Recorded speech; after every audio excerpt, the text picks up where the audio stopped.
Don't let your kids watch it! Welcome everyone to the Undercover Brony Reviews. The episode reviewed today will be The Best Night Ever, written by Amy Keating Rogers. It's the best night ever, best night ever. Well, there's a reference you don't hear every day. Please tell me you didn't hit record. All right, ladies and gents, let's roll. It's the end of season 1, and this is an episode that is good. The end.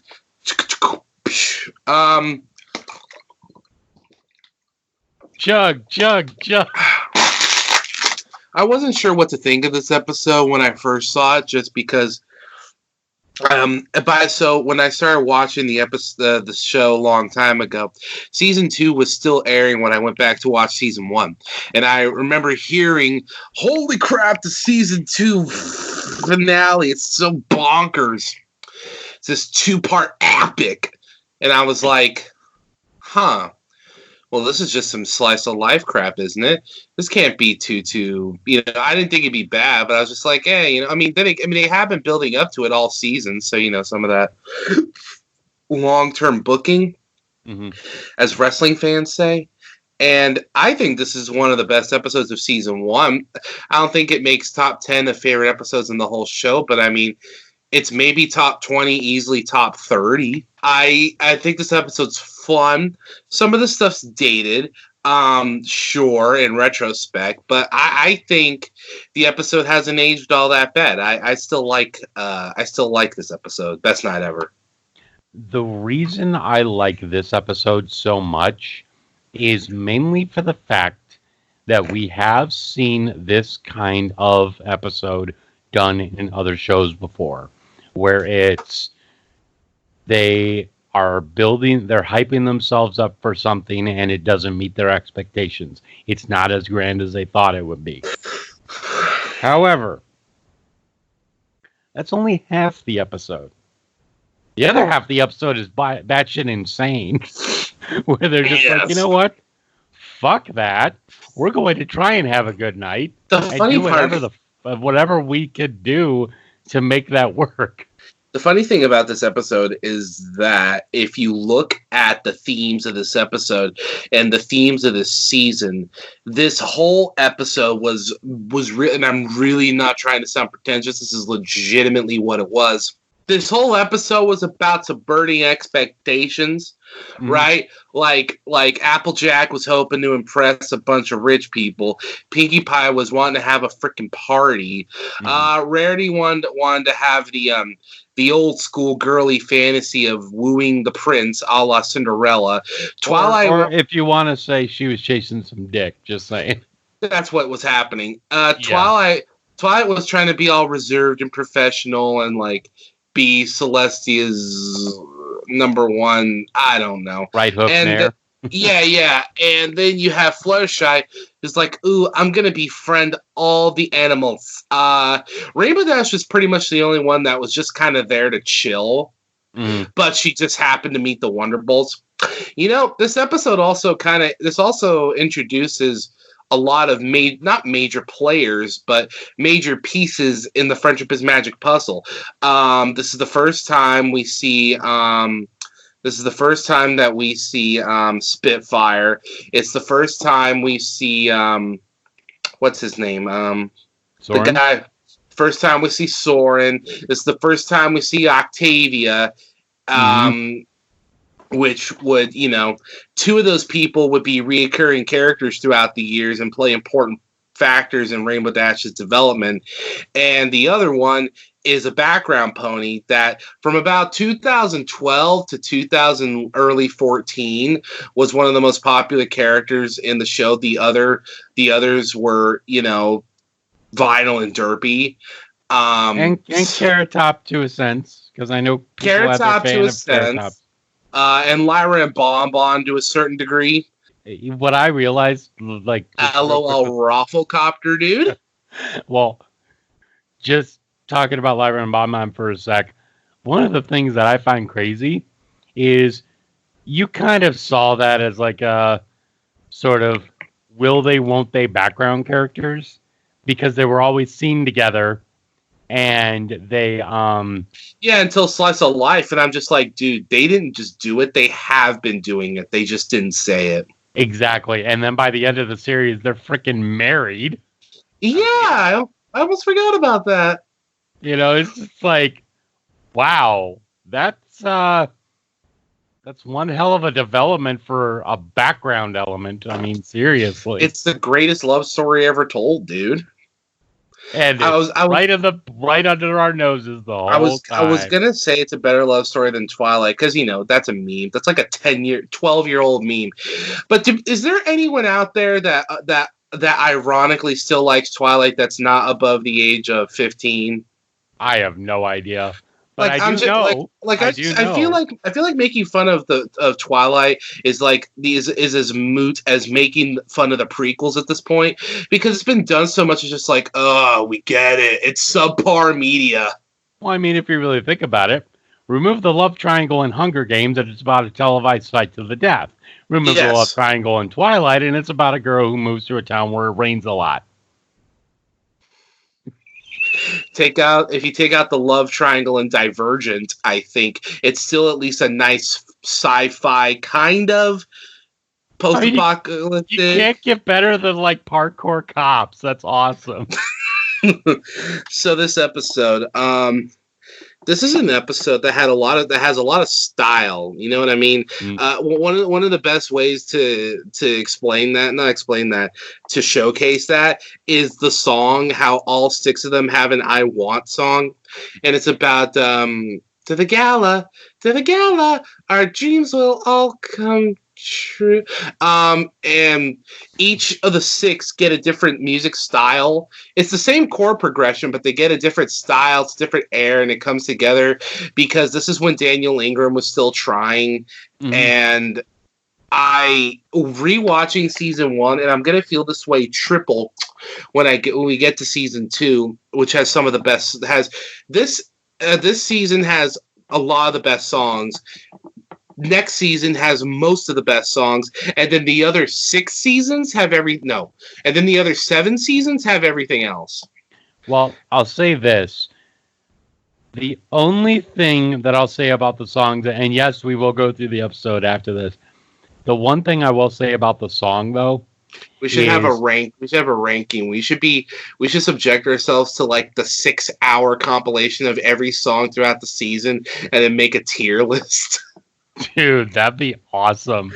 It'd be awesome. I don't know if I want to do that, though. I couldn't do it in one sitting. I need to have at least 2 or 3. I think I'd want to actually do something along the lines of the first 3 seasons to have the ranking of the writers, because I know that had the most consistent lineup. Yeah, after season 4, it just went bananas, so it was basically impossible to do it. But these 3 seasons were good, with like one writer per episode, mainly. Seasons 4 and 5 were mostly consistent. 6 and parts of 7, they started experimenting. But for seasons like 7 till the end, there were episodes like one of the last 4 or 5 episodes were from people, or a couple of the last episodes of season 9 were from people that had never written for the show before. Which, I mean, you have to give them credit. They were still trying new things up to the very end, because you could tell by about season 5, they were like, okay, you know how everyone keeps telling us that there's no other show like this? Okay, we really need to make sure not only is there not another show like this, there's never going to be another show like this. So let's just commit to quality. Is the quality... Exactly. The quality's a little contentious in some areas, but you know what? Need that meme of Bart, at least you tried. Anyway, so the episode, they've been building up to this episode all season, which I kind of like. They wouldn't really have like serialized story arcs like this. They kind of did in 4 with Starlight Glimmer, and they did in season 9 with the princesses telling Twilight. Well, yeah, they did in 4 with the I'm sorry, Starlight and the tree. Yeah, I'm sorry. Season 5 was Starlight. Yes. Yeah, so they did it for 1, 4, 5, and 9. Not really 2, not really 3. 3 doesn't even feel like a full season. Well, because it isn't. I Well, mean, it's not. only half of But half of a regular season. Season 6, 7, and 8. I mean, unless you count season 6 and parts of 7, where the whole thing is Starlight Glimmer's insecurities. I mean, there was kind of a story there, an overarching thing there, but for the most part, everyone was just mad chilling. Yeah. But in this one, but in this episode, first episode after the premiere is Ticketmaster, and then gets talked about here and there. And now it's there. Yeah, and the other place that I was mentioned was the one where Rarity's making all the dresses. Yeah, or the dress. And this episode has some of the best jokes in season 1. I need to say that right now. And yeah, it's just dope. So they get to this party, right? And they're even before this, they're just like all in this area of Carousel Boutique, and Spike's just knocking out the door. Come on, guys, let me in. Or no. Actually, the very beginning. This is one of the funniest parts of the episode too. Pinkie Pie is jumping on a trampoline, and Twilight's next to her just trying to study a spell. It's like, Pinkie, will you quiet down? And she's like, I guess she doesn't hear him. Rarity comes up and it's like, Pinkie Pie, you need to stop because I'm not going to put that dress on you if you're all sweaty. And then all of a sudden, Pinkie just stops in midair to jump off. And they decide to do a Cinderella reference. And it backfires, obviously. They try and make the mice the actual carriage holders, except they don't turn into horses like the actual fairy tale. They just have horse-like features, but they still look and sound like mice. Yes. And they just run away because, of course, Opal's like, ooh, something to snack on. But they're getting ready, and Spike's banging on the door. Come on, guys, let me in. And Spike and Raymond Ash is like, sure thing, Spike. And Rarity comes by the door. Heavens no, we're getting dressed. And AJ's like, beg your pardon, Rarity, but we don't normally wear clothes. Which, of course, is that kind of honesty is always appreciated. People think it's funny, and I think it's funny. Oh, of course. So that bad humor is always good. So they're not really stressing, but they're getting ready, talking about their plans, right? Like I said, Applejack wants to sell stuff. Pinkie wants to party, blah, blah, blah. Twilight just wants to hang out with Princess Celestia, which you would think she could probably just do because I know Twilight has parents, but Celestia is basically super mom, so whatever. Let's see. Oh, and God, Spike. You're making me think of Super Nanny. You're making me think of Celestia being like, no, Thomas, no. Go sit in the corner. I used to watch that shit. I went through this big phase for like a solid year and a half where I just watched the Style Network all the time. Because you had Super Nanny, you had Clean House. And now we realize that we're turning into our parents by watching HGTV unironically. Hey, man. It's really neat watching people build houses. And it's also really neat see people who are like, I'm a freelance hamster trainer, and she's like a personal trainer, and we can afford a $45 million house. No, you can't. It gives you the illusion that just maybe, we could get to that point one day. Oh yeah, great. I'm a 25-year-old that works in a stock room in a bookstore, and I've spent a good deal of my crap collecting merch. I can afford a $5 million renovation for my small ass house. Right. So Spike just wants to hang out with everybody and chill, but everyone ditches him like normal, and he goes off to get kid show drunk. Mm-hmm. So let's tackle the main sixes one by one. Twilight does nothing. Mm-hmm. One thing I want to say, going back to the song real quick. Winter wrap. This is one thing. It's not Daniel Ingram's fault in any regard. But do you remember back when in about 2011, 2012, when everyone, and I mean everyone, was using that one little slice from this song, the Rainbow Dash portion. I cannot hear this Rainbow Dash section without cringing a little bit because I know of how widely spread it was used by every fucking musician in the entire fandom. Even Black Griffin wasn't immune to it. I'm just saying. I'll be Tracer. I'm already Tracer. What about Widowmaker? I'm already Widowmaker. I think that was him in that. Oh, anyway. So, yeah, I remember that. I completely forgot about that. Why'd you remind me? I know, it's horrible.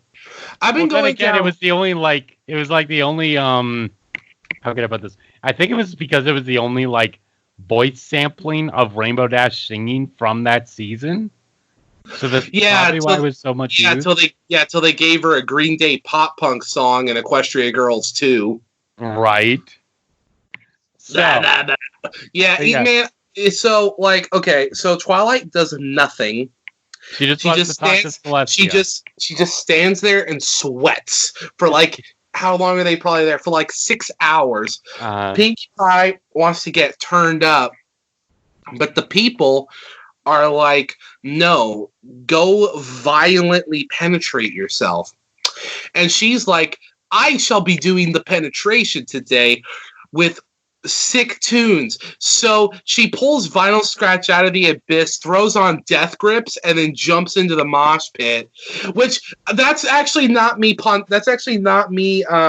paraphrasing this time. She yells stage dive and tries to dive on people. Yeah. Which I don't know if you do it at Death Grips show, but that's something you do at a I'm sorry. I'm laughing thinking about Death Grips now. I fucked you in half. So okay, you're talking about that. I'm thinking of that one band you showed me. The fuck that shit. You can catch me in the mosh pit. Was that Tilla? It was like fake ass bitches. Yeah. That was Attila. Yeah, and you used that for one of your metal reviews, and it was so funny. It's like, just a bunch of bitches, fake ass bitches. I'm telling you, one day I'm gonna find a way to resurrect the album reviews, and where I do it consistently. I've tried a million ways. I don't know why I can't stay with it. Anyway, so Applejack is trying to talk to the rich people and sell her food, but the problem is that they're industrialist Republicans, and she's a family of immigrants. And okay, you can cut that out. I'm just kidding. Okay. Speaking of, have you seen Knives Out? No, not yet. Dude, it's so good. About that, I've heard from multiple people that they really like it. Yeah. It's nothing like Last Jedi, I'll tell you that much. It keeps you engaged. Huh? I would hope not.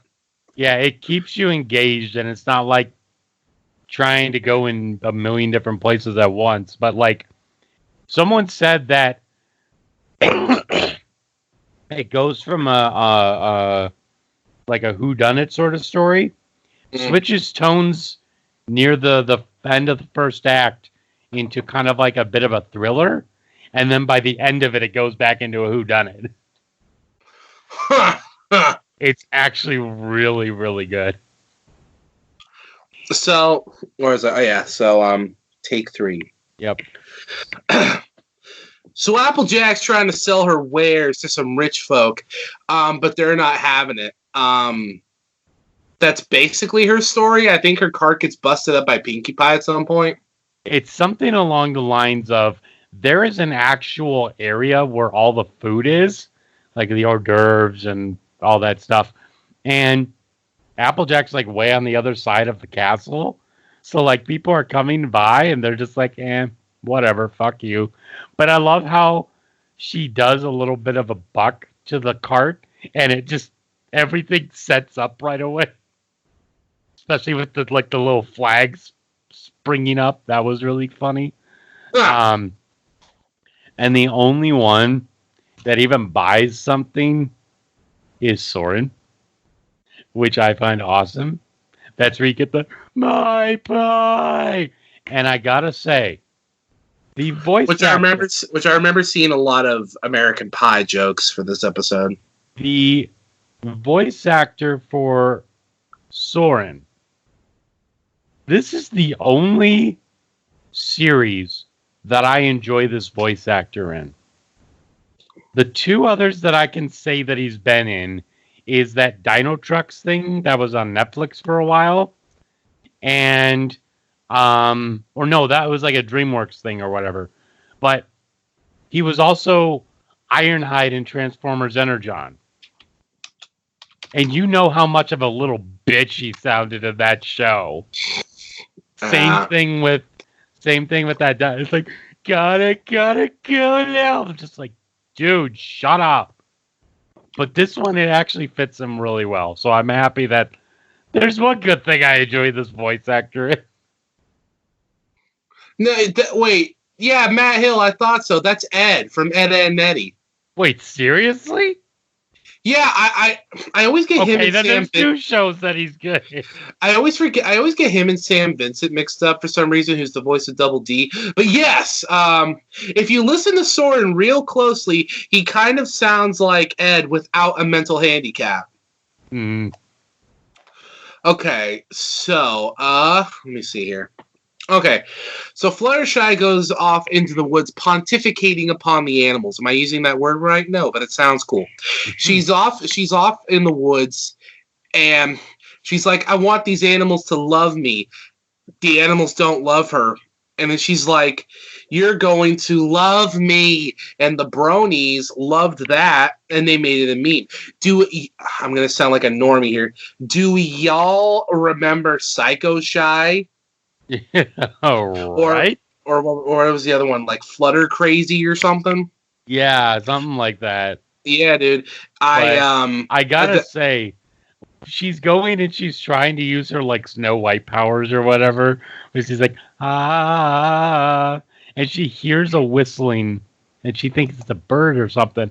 And then she goes into the middle of the garden and there's this dude with who's like raking up leaves. It's like, oh, I love whistling while I work. You want to be friends? and then she's getting everything set up. She's got to be like, I got to be more assertive. All right, I set all these traps up. So whenever one of you bunnies or birds or bears touches this net, you'll be mine. Then she gets caught up in one of the nets herself, and I'm thinking, oh, so she saw Return of the Jedi and thought them getting caught up in the net looked like fun.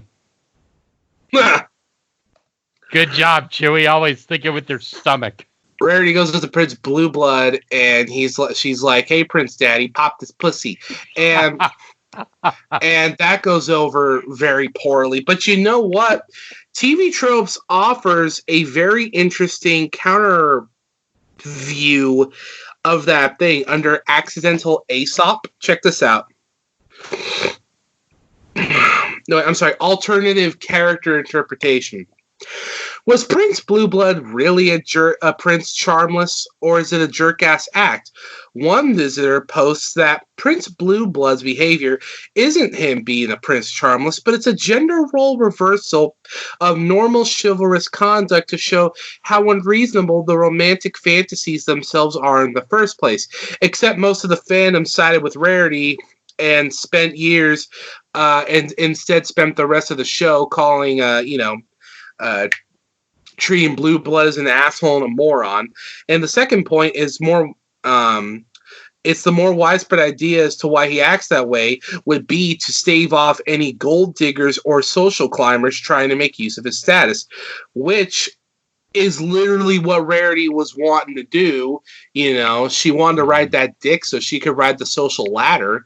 So it puts forward an interesting notion, one that they never followed up with again, because this is the only time Prince Blueblood ever showed up.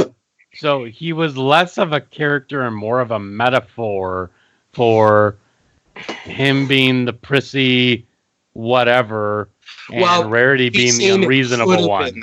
He was saying it could have been interpreted that way. The show's written by Lauren Faust at this point still, so it's an all-girls show, so it's very likely that he could have just been written as a evil male. Like, do you notice all the villains in Powerpuff Girls were bad guys? Well, all the good ones. Well, except for what was her name, Princess Morbucks. She was pretty good. What about the one like superhero lady that keeps like reining in on the Powerpuff Girls party? The one that you never saw her face, you just saw her from the chest down or whatever. Oh, that was Miss Bellum. She was the mayor's homie. Yeah, it was so weird. It's like, so the other one. Well, you're there was simultaneously trying to say that men are evil, but also saying, "Oh, look at the big-chested woman." Yeah, that show was at least written by her husband, Craig McCracken, who McCracks at cracking good shows, so he gets a pass. Yeah. So, what was I saying? So let's see. There's them. Rainbow Dash is. Did we mention Rainbow Dash yet? No. Rainbow Dash is trying to rub elbows with the VIP. So RD is in the VIP, you see, and she meets the Wonder Bees, which is Soren and Spitf. And everything seems cool. Spitfire doesn't seem like an asshole yet. And yeah, she actually arguably has the best night, because like I said, she was the one that was just there to chill. And her night gets... Hey, you're that pony that saved us at the Best Young Fire competition. You want to hang out with us? Sure. And I love how it's when like, Rainbow Dash saves... Yeah, dog. Rainbow Dash, it's all because Rainbow Dash saves Soren's pie from falling to the ground. And I'm like, that is funny, because it makes Soren out to be like, how can I put this? It makes him out to be like a glutton kind of person. Yeah. Just like, you know what? This is a good night. Fuck it, I'll have the caloric intake. I'll be good. But I also love how when Rainbow Dash is like, I'm hanging with the Wonderbolts, and she gives the most girlish scream. And I'm just like, you're embracing your inner femininity. Symbolism!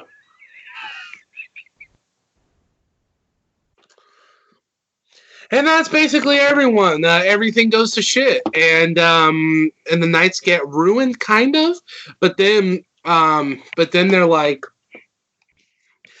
Spike, meanwhile, is at a bar getting kids show drunk, like I said earlier, and the ponies donut, extra sprinkles.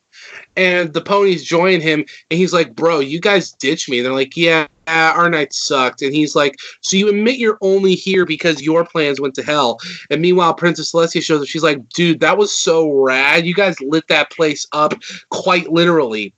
And they're like, dude, they're like, yeah, that was before. Everything goes to shit, though. You have Rainbow Dash creating something terrible. You see, like, trying to catch pillars falling. You have Applejack, which gets that whole cake thing onto Rarity, because Blue Blood's like, oh shit, I gotta keep my prestigious vein. And I love how Rarity's like, you know, the only thing royal about you is that you're being royal pain. And he's like, stay back, I just had myself groomed. Afraid to get dirty? And just like shakes herself onto him, and it's hysterical.